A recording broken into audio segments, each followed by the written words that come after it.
Y ahora, para finalizar, y no por eso menos importante, tenemos la presentación de nuestro querido colega y amigo, el doctor Ricardo Villegas, al cual le cedo los controles para que haga su presentación y agradecerle nuevamente su apoyo y entusiasmo en estos proyectos. Muy buenos días y adelante.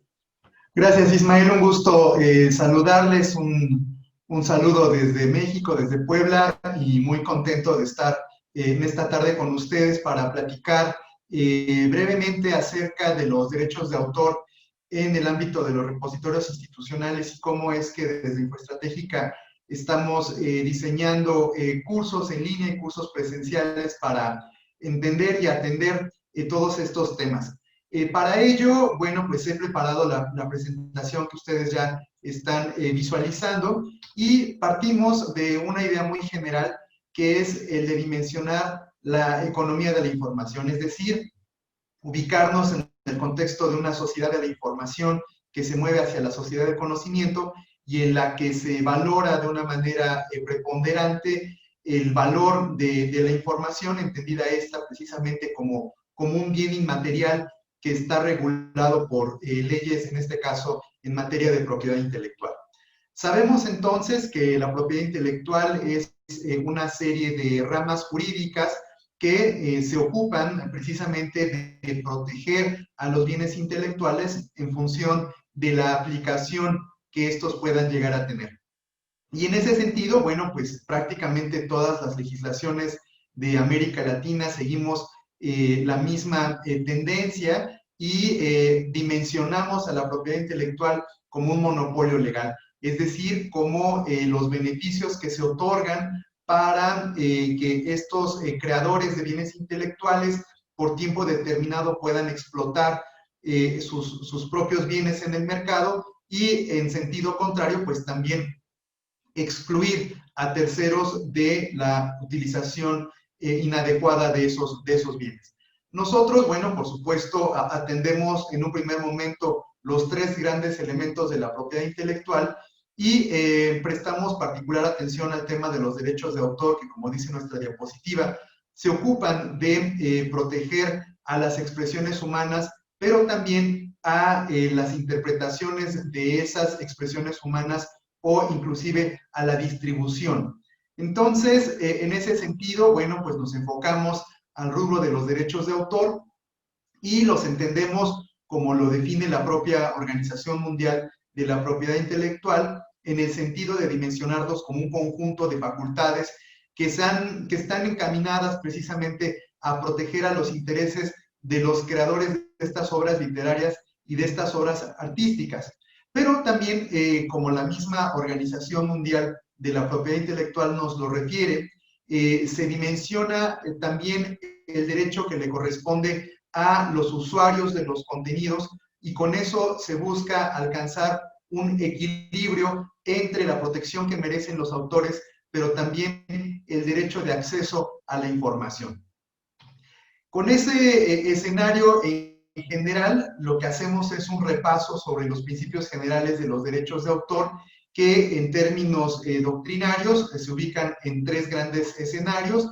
El primero, entender que toda obra intelectual, por el simple hecho de pasar del mundo de las ideas y plasmarse en un soporte material o en un soporte digital, adquiere la protección de los derechos de autor no solamente en el ámbito de nuestras naciones, sino inclusive a nivel internacional. Y bueno, junto con este principio de protección automática que nos hace entender que de inmediato todo lo que nosotros podamos consultar está protegido, pues se agregan otros elementos, como es el de la independencia de la protección y el del trato nacional. ¿Cuáles son los alcances de estos otros dos principios? Muy sencillo. El trato nacional se refiere a que toda obra extranjera que llegue a nuestras naciones, sea Argentina, sea Colombia, sea México, pues va a ser tratada en los términos de la legislación de los respectivos países, no de los países de origen de donde provengan las obras. Y bueno, independientemente de que la obra se proteja o no en su país de origen, bueno, pues en nuestros respectivos países esa obra habrá de ser protegida. Y aquí lo que les muestro es la estructura de los derechos de autor, como lo entendemos en la región de América Latina. Ubicamos propiamente que el sujeto, es decir, el principal titular de estos derechos es el autor, y lo que se protege a favor del autor es su obra, y esa obra puede ser literaria o puede ser artística. Ahora bien, en cuanto a la obra literaria, debemos dimensionarla no en el sentido del género literario, sino más bien de la expresión literaria, es decir, aquella que utiliza letras, números o cualquier otro gráfico que permita que la obra tenga sentido para quienes tenemos la capacidad de la lectura. Y bueno, la obra artística, por supuesto, ya se mueve más a lo bidimensional, a lo tridimensional, como puede ser una escultura, pero también, por supuesto, a la pintura, a la música. En tal sentido, debo decir que la obra es un concepto particularmente amplio, es incluyente, y que esta obra, entendida como la expresión del autor, pues va a generar una serie de beneficios a favor de este sujeto, de este autor. ¿Y cuáles son esos beneficios? Los que conocemos como los derechos morales o los derechos patrimoniales. Es decir, en América Latina nos movemos en la figura de la teoría dualista.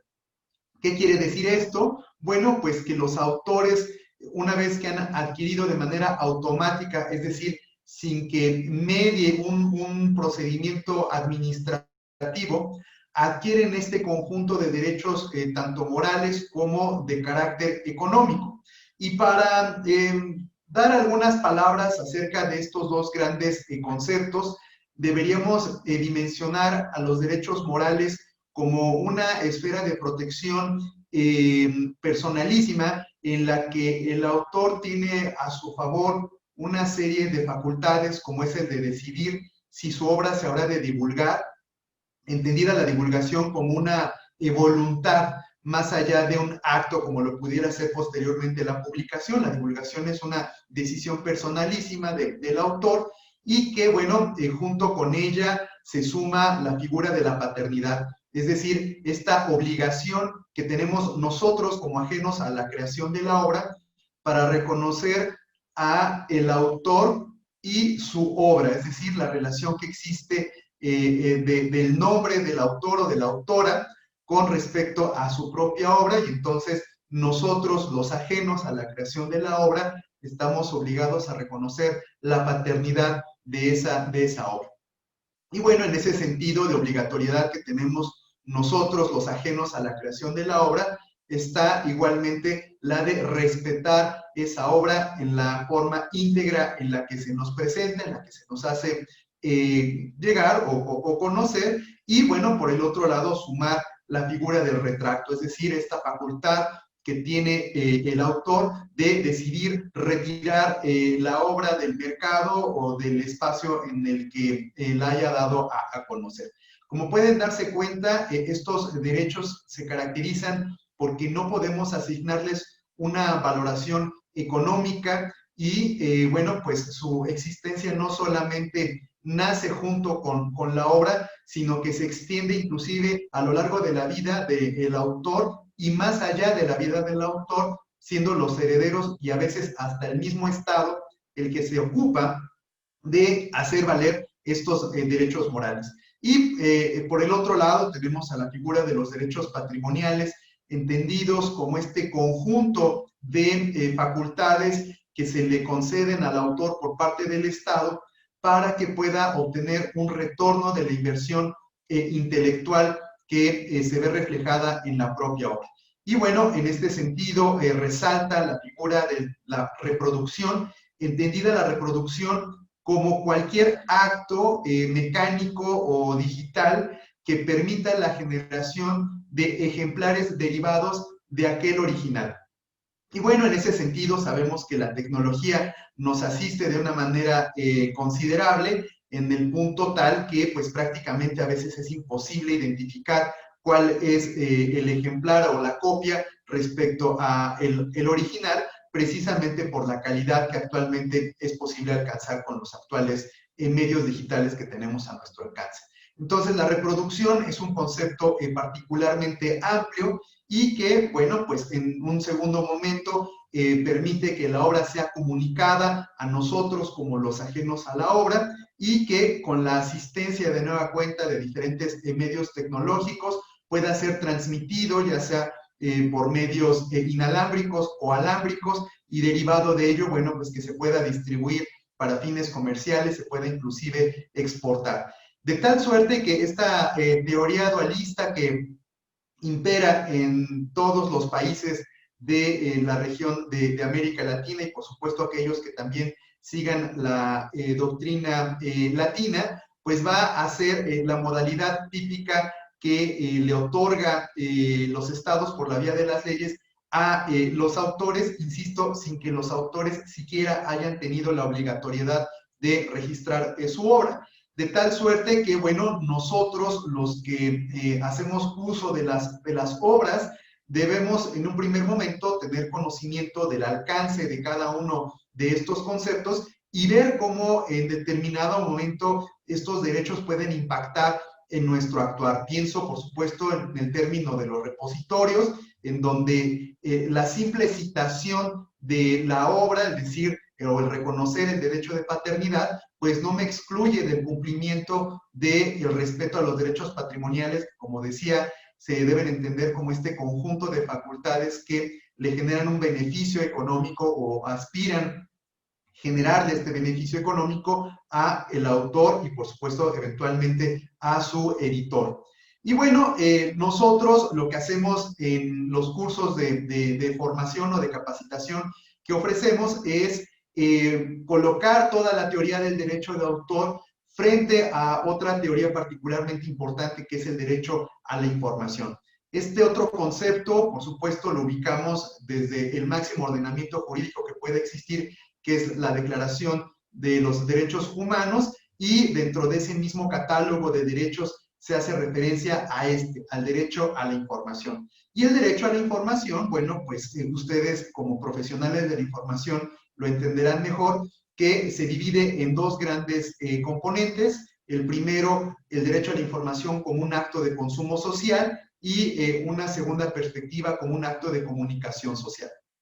Nosotros en nuestros cursos, para estos efectos del análisis del derecho a la información en el ámbito de los repositorios, abordamos al derecho a la información desde la perspectiva del consumo social. Este consumo social, a su vez, está compuesto por tres grandes elementos: la facultad que como individuos tenemos de investigar, la facultad que tenemos de difundir los hallazgos de nuestras propias investigaciones, me estoy refiriendo primeramente a las investigaciones de carácter académico, y la facultad de recibir información o inclusive entender este derecho de recibir información en un sentido contrario como el derecho a no recibir información. Pues bien, nosotros en ese sentido nos centramos en la facultad de investigar e identificamos que este derecho humano a investigar representa un contrapeso al derecho de autor. Es decir, que si yo retomo la diapositiva en la que yo hacía cita de la definición que hace la Organización Mundial de la Propiedad Intelectual sobre el concepto de derecho de autor, veíamos que el derecho de autor estaba dimensionado precisamente como un conjunto de facultades a favor de los autores, pero también como el reconocimiento del derecho a la información que los integrantes de la sociedad tenemos para consultar esos contenidos. Entonces, en ese ánimo del establecimiento del punto de equilibrio entre lo que merecemos como integrantes de la sociedad y lo que merecen los autores como generadores de contenidos, es que se genera un espacio dentro de las propias leyes de propiedad intelectual y en particular dentro de la Ley de Derechos de Autor de nuestros países, bajo el concepto de excepciones y limitaciones a los derechos patrimoniales. ¿Qué es esto? Bueno, pues es propiamente un conjunto de circunstancias particulares que están consideradas dentro de las legislaciones de cada uno de los países de la región de América Latina, en la que a partir de una serie de principios como es el que se conoce como la prueba del criterio triple para la utilización libre y sin remuneración, podamos hacer uso de las obras. de tal suerte que en los cursos que nosotros impartimos, prestamos particular atención a este catálogo de excepciones y limitaciones, y lo que buscamos con estas formaciones que se pueden dar de manera presencial o también en formato en línea, lo que buscamos es que quienes asistan a estos cursos tengan las bases legales tanto desde la perspectiva internacional como desde la perspectiva de sus propios países para tomar decisiones sobre los contenidos que pueden subir libremente a sus repositorios, y también, por supuesto, considerar los muchos casos en donde es necesario poner una pausa en nuestro proceso de captura de contenidos y analizar a la luz de las leyes qué es lo que se tendría que hacer para subir de manera legal estos contenidos. De tal suerte que quienes asistan a estas capacitaciones van a tener a su disposición los conocimientos básicos necesarios para poder tomar las decisiones en cuanto a subir o no subir contenidos, y en el caso que exista la duda, bueno, pues entonces también conocer cómo es que se deberían solicitar los permisos respectivos para poder legalmente subir los contenidos a el repositorio. Entonces, bueno, pues esta es mi breve presentación. Yo les agradezco mucho su atención, y cualquier duda nos mantenemos a sus órdenes. Muchas gracias.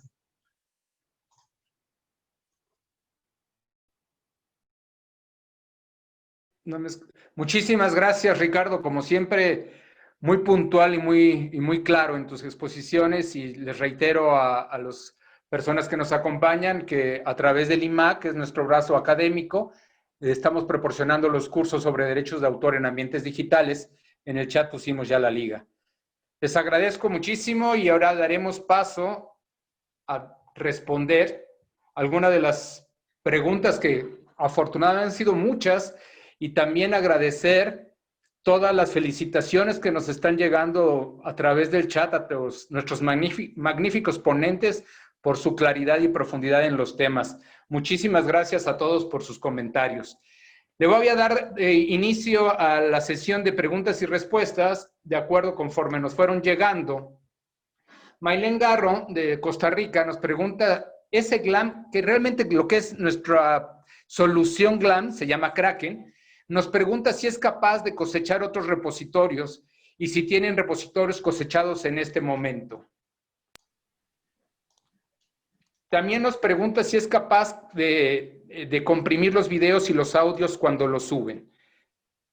No sé si Jorge pudieras contestar, o cualquier duda, si alguien de los colegas lo pudiera ampliar. Muchas gracias, Ismael. Y pues sí, Maylin, pues más que nada Kraken trabaja con los estándares internacionales como Dublin Core para la captura de metadatos y el protocolo OAI para la cosecha de datos. Y pues con esto puede intercambiar e interconectar con otros repositorios. También pues observé que pues muchas preguntas iban enfocadas sobre Kraken como una plataforma, como un repositorio, y pues quisiera reiterarles que Kraken es una plataforma de desarrollo de info estratégica, y la ventaja es que no es licenciada, por lo cual en tema de costos depende mucho de la complejidad en tiempo para la implementación, y lo ideal es hacer un diagnóstico de cada proyecto y ahí definir el alcance del proyecto. Entonces sabemos que hay instituciones cuyos acervos no son tan grandes como los de otros. Entonces, en este mundo de repositorios también nos encontramos con instituciones que no tienen como que el mismo número de acervo. Por ello, la necesidad de primero hacer el diagnóstico para la implementación. Además, quisiera comentarles un poco de que esta experiencia, que es la generación de Kraken, se desarrolló por medio de un equipo transdisciplinario entre personas de humanidades y ciencias de la información, por lo cual tratamos de trabajar de la mano. Y pues eso para tratar de responderle las preguntas que me parecieron ahí, que estaban más enfocadas en lo que era Kraken. Muchas gracias, Jorge. Me gustaría ampliar también la respuesta. Hemos tenido algunos proyectos ya donde las instituciones tienen su fototeca, su videoteca, su hemeroteca, su y sus áreas de archivo, y todo a través de Kraken se ha ido integrando, cosechando sus datos, y lo que nos brinda Kraken es esa gran posibilidad de la difusión de todos sus contenidos multimedia. Entonces, sí se cosechan y a la vez, dependiendo de cada uno de los acervos y qué estándares o normas están usando, se estandariza en la plataforma de Kraken, como bien lo presentó Jorge, y pueden recuperar los archivos o los registros independientemente de cómo hayan sido catalogados y el formato que hayan utilizado. Muchísimas gracias, Jorge. Por aquí hay otra pregunta. Bueno, ya contestaste lo de la parte de costos y bueno, esta es una pregunta recurrente para todas las presentaciones que hemos hecho y como bien dice Jorge, con muchísimo gusto podemos hacerles un diagnóstico y una propuesta económica para cada una de ustedes. Y en un momento dado, como es personalizado la mayoría de nuestras herramientas, pues tenemos que ver un diagnóstico para poderles hacer una propuesta. Por otro lado, nos preguntan que si estos, bueno, los de repositorios libres de acceso, eso ya lo contestaron. ¿En qué plataforma se aloja Kraken? Kraken es una plataforma. Y nos preguntan también cómo se está haciendo para migrar formatos multimedia que quedan sin soporte.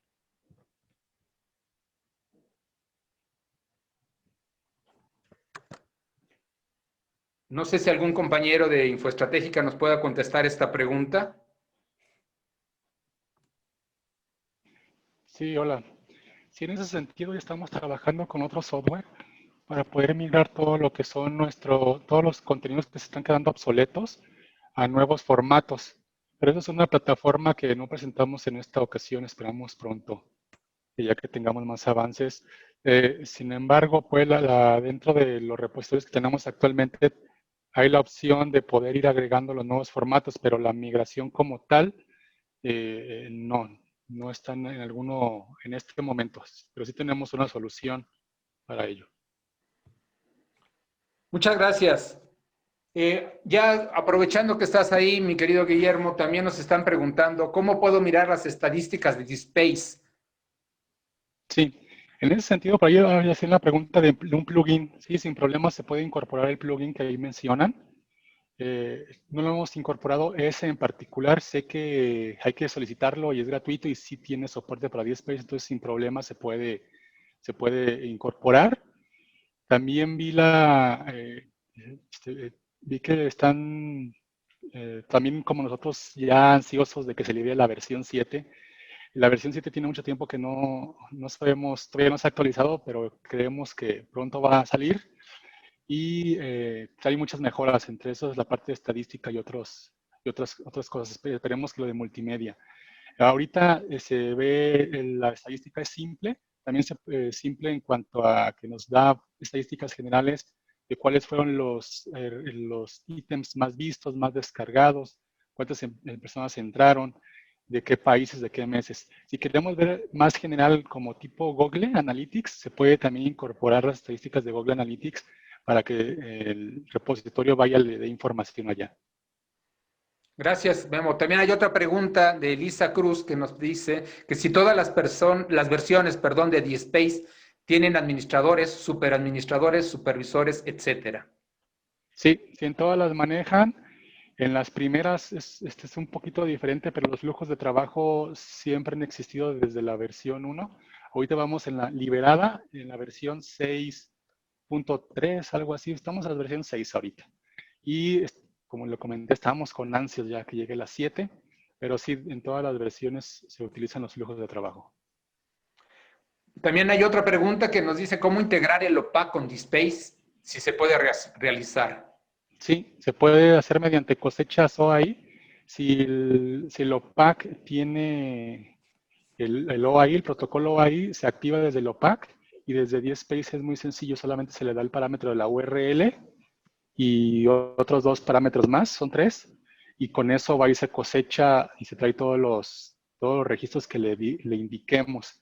O si no tiene OAI, pues podemos hacer una integración mediante una migración con los registros en formato de Excel. Digo, esa no es la ideal, pero se puede hacer. La ideal es que vaya y coseche, porque si va a cosechar, si hay alguna actualización, en automático se hace. Perfecto. Aquí hay una pregunta que la podrían responder tanto tú como Mariana. La pregunta es concreta. Al usar el DSpace, ¿el repositorio para el archivo institucional de una identidad se configura por aparte de los demás tipos de información que no son propiamente documentos de archivo? Es decir, para los documentos de archivo aplica la norma ISAT-G y la ISAR-SPF, pero no para otros tipos de materiales, los cuales en este caso conformarían otra colección y comunidad. ¿Es correcto? Hola, sí, es correcta. Digamos que para cada uno de los tipos de documentos que existen, tenemos documentos bibliográficos, documentos de archivo, documentos hemerográficos, etcétera. Para cada uno de los documentos de archivo, la finalidad es que se puedan recuperar y cada uno tiene sus procesos específicos de descripción. En este caso, un documento bibliográfico, por la forma en cómo se produce, no es posible describirlo de la misma manera que se describe un documento de archivo. En el tema de los documentos de archivo, existe la norma internacional de ISAT-G y para los documentos bibliográficos u otro tipo de documentos les aplican sus propias normas. Entonces, sí, DSpace es un repositorio que tiene la función específica, pero SARIP se genera a través de la descripción archivística. La ISAT-G es especializada para documentos de archivo y normalmente no interviene otro tipo de soportes, por ejemplo los bibliográficos, porque no es su finalidad ni el objeto de estudio los documentos bibliográficos. Muchas gracias, Mariana. No sé, Memo, si quisieras ampliar la respuesta. Sí, no, yo creo que ahí lo que nos acaba de decir mi compañera Mariana, pues, nos deja claro pues toda esa parte. Acá se pueden incorporar, pero realmente DSpace no tiene las normas como tal, como por favor. Gracias. Mi querido Ricardo, tienes dos preguntas. ¿Cómo o qué procedimientos de derecho de autor en imágenes históricas y fotografías actuales institucionales de una universidad? O sea, ¿cuáles son los procedimientos para la protección de derechos de autor en imágenes históricas y fotográficas de la institución? Claro.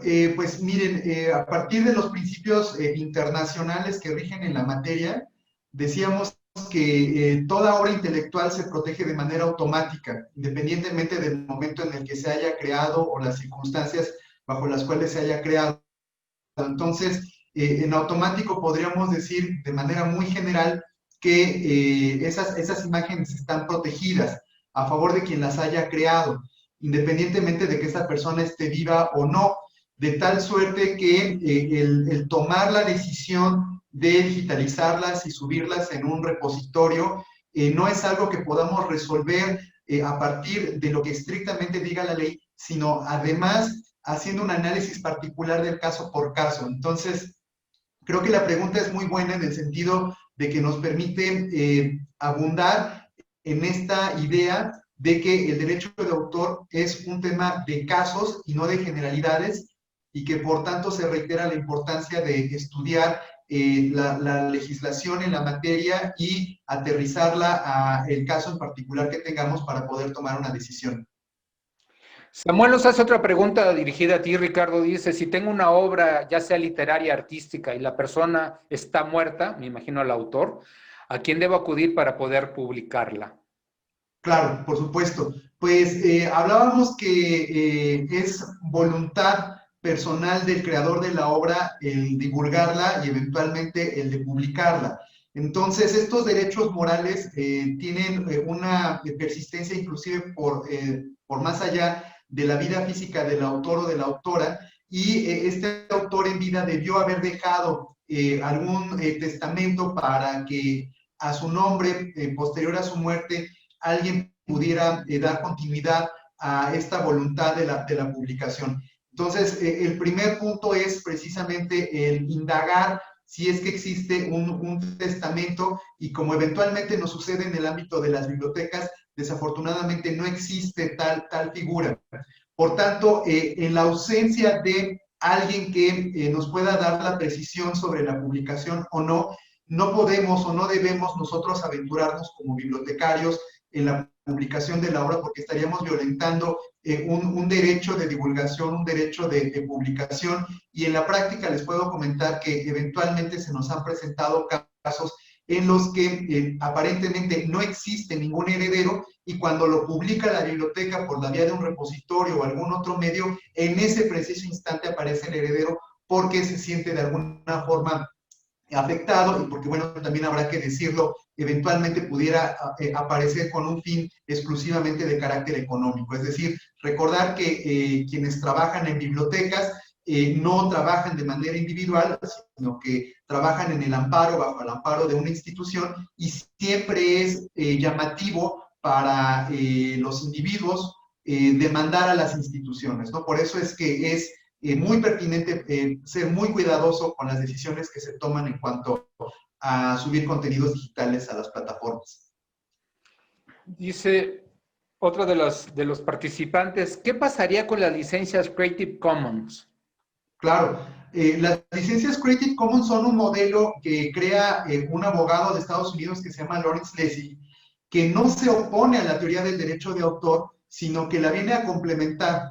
De nueva cuenta, parte de este principio de la protección automática, en donde los autores tienen derechos de autor aunque no quieran. Es decir, como no es necesario pasar estrictamente por un registro ante una autoridad, el autor, cuando plasma su obra en un soporte material o digital, adquiere este conjunto de derechos morales o patrimoniales.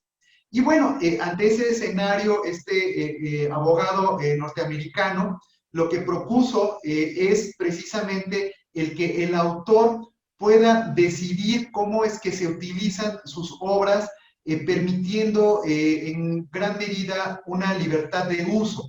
Entonces, de tal suerte podríamos dimensionar que los Creative Commons son formas particulares de utilización libre de las obras, pero que esta es una decisión que toma quien tiene los derechos de autor, el creador de la obra. Entonces, el tema de Creative Commons es esencial en el ámbito de los repositorios, porque cuando nosotros creamos un repositorio, automáticamente también estamos pensando en que se va a crear el acceso libre a los contenidos del repositorio. Entonces, si nosotros habremos de subir contenidos al repositorio, debemos entender que no solamente estamos haciendo uso de los derechos de terceros, sino que en ese uso necesitamos igualmente que nos concedan el permiso para subirlo en la modalidad de Creative Commons. Entonces, si yo habré de subir un trabajo de grado o de pregrado, como puede ser una tesis dentro de mi repositorio, necesito que este alumno o alumna me entregue la suficiencia de derechos,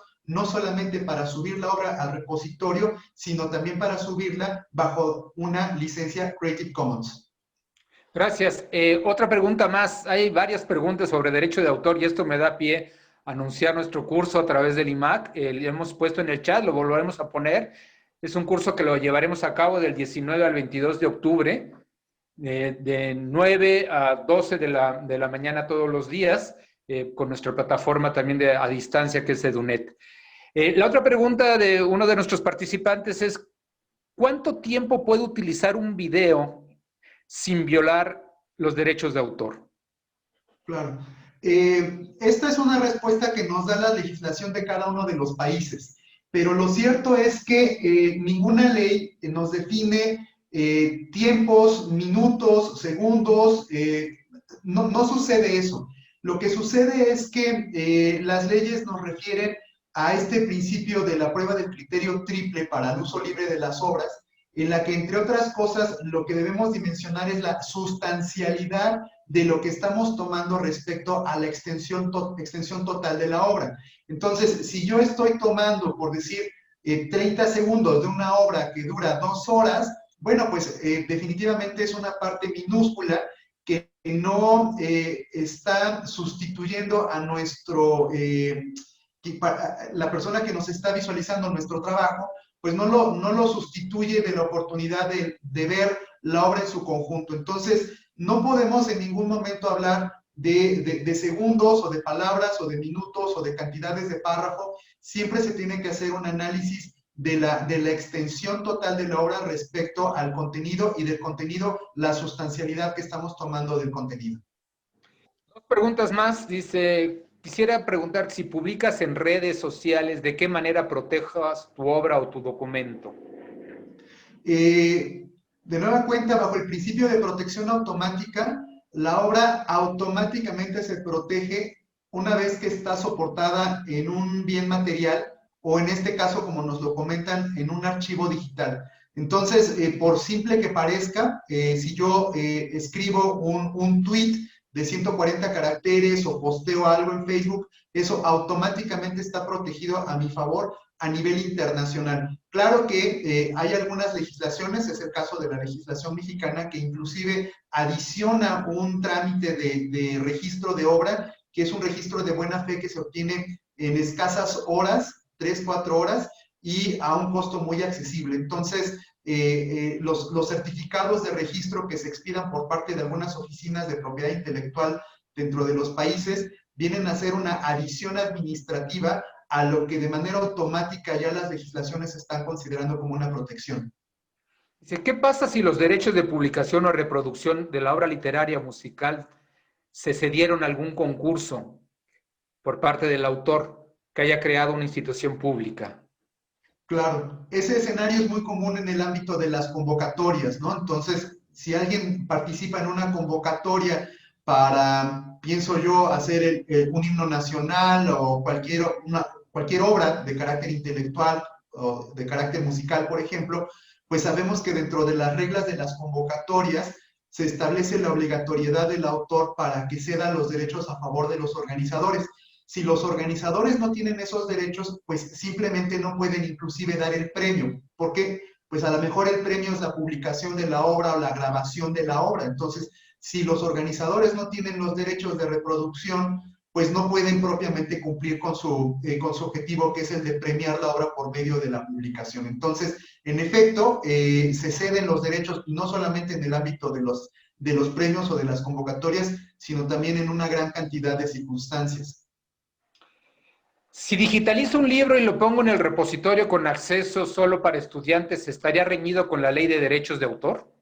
Totalmente, totalmente, porque aquí lo que estamos entendiendo eventualmente es que quizá el bibliotecario cree que su actuar no está causando ningún lucro, es decir, el bibliotecario, la biblioteca no tiene un beneficio económico y creería que esa es su excepción o su excusa.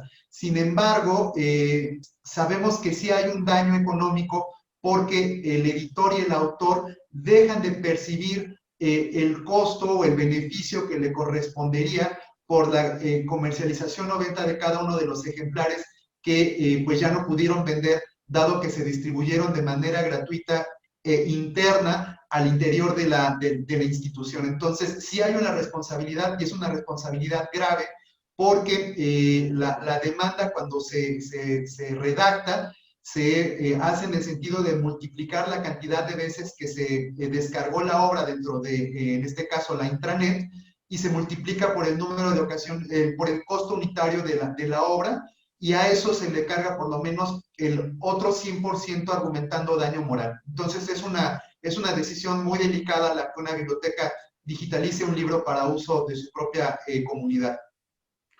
¿Los memes tienen derecho de autor?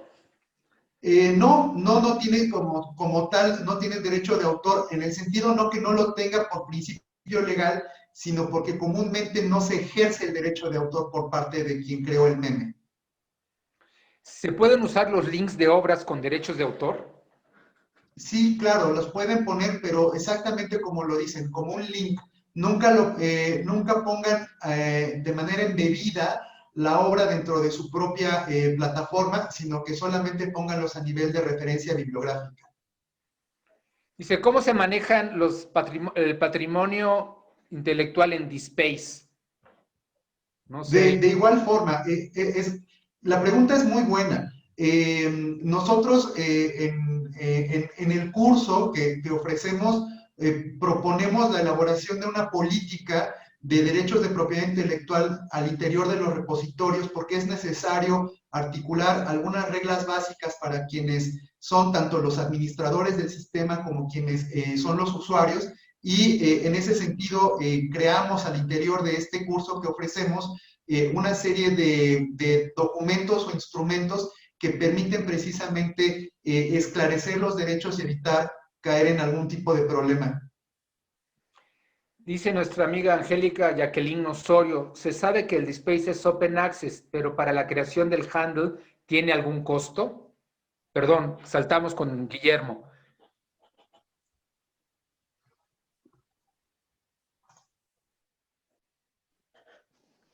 Sí, esa es una suscripción aparte. Lo pueden consultar en la página directa de Handle. Y no solamente se utiliza para DSpace, se puede incorporar a varios repositorios, pero la pueden revisar directamente ahí en Handle.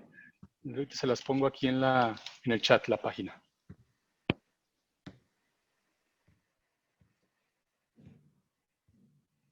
Muchas gracias. Dice Marianela Vivanco, pero si el documento no se descarga y solo se visualiza, ¿contraviene el derecho de autor? Ahorita que te den, ya estás. Sí, claro, por supuesto.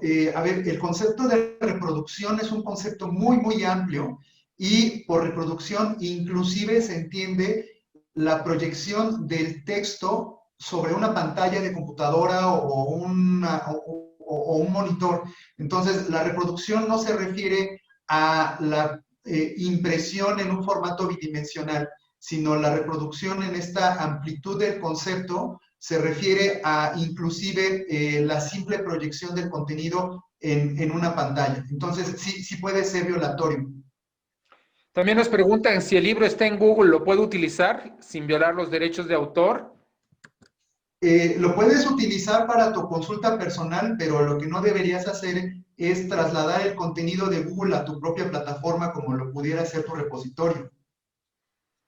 Ariana Chávez nos pregunta, ¿qué aspectos del derecho de autor aplica en el desarrollo informático de un repositorio?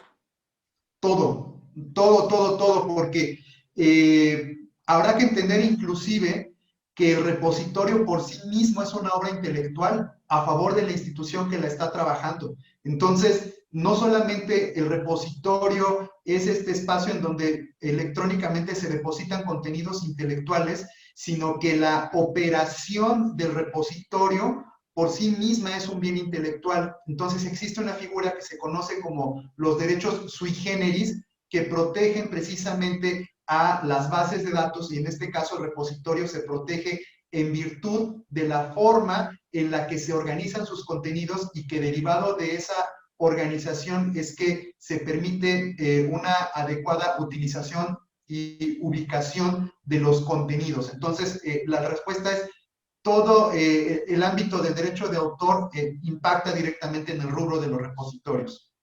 Muchas gracias, Ricardo. Ahora sí que a todos los ponentes, Yadira Montaño nos hace la siguiente pregunta. ¿Qué plataforma me recomiendan para libros digitalizados?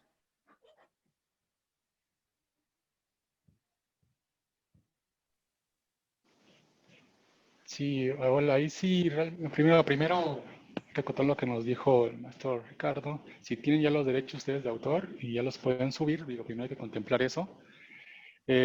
Depende mucho qué es lo que necesiten mostrar. Si tienen muchos audios ahí anexos a los libros, audios, videos, creo que lo mejor sería Kraken por la facilidad que tiene para mostrar todo ese tipo de contenidos.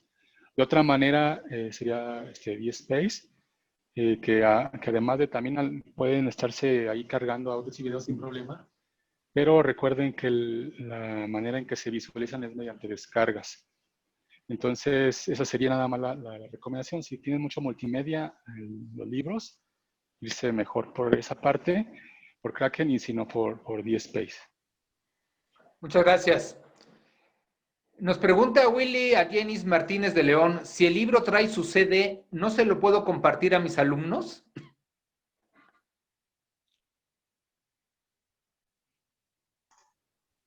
No, claro que no. A ver, el formato es lo de menos en términos legales. La obra puede venir en formato impreso, en formato digital, puede ser solamente accesible por medio de una plataforma. Los derechos de autor imperan por encima del formato. Samuel nos vuelve a preguntar, nos hace otra pregunta, perdón. ¿Todos estos artistas que suben cosas a las redes sociales o influencers que se puede considerar como derecho de autor o que tienen derecho de autor? Sí, claro, por supuesto. El derecho de autor no se ocupa de la calidad, el mérito o el destino de la obra. Entonces, quizá para los ojos de algunos, una obra no pueda tener elementos de calidad. Sin embargo, no por ese hecho quiere decir que la obra se excluya de protección. Entonces, independientemente, decía yo, del mérito, de la calidad o del destino, la obra se protege de manera automática. Muchas gracias, Ricardo. Pues les agradecemos a todas y a todos su participación, su entusiasmo y sus felicitaciones a nuestro webinar. Les reitero, las presentaciones estarán en nuestro canal de YouTube el día de mañana. Invitamos también para que vean otros webinars que tenemos.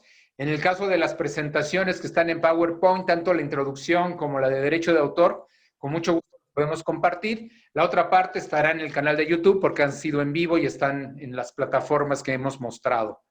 Les agradezco a todas y a todos su participación, a nuestros ponentes, a Mariana, a Guillermo, a Jorge y a Ricardo, su entusiasmo y su participación en este gran evento. Les agradezco a todos, muy buenas tardes y nos estamos viendo en el próximo webinar.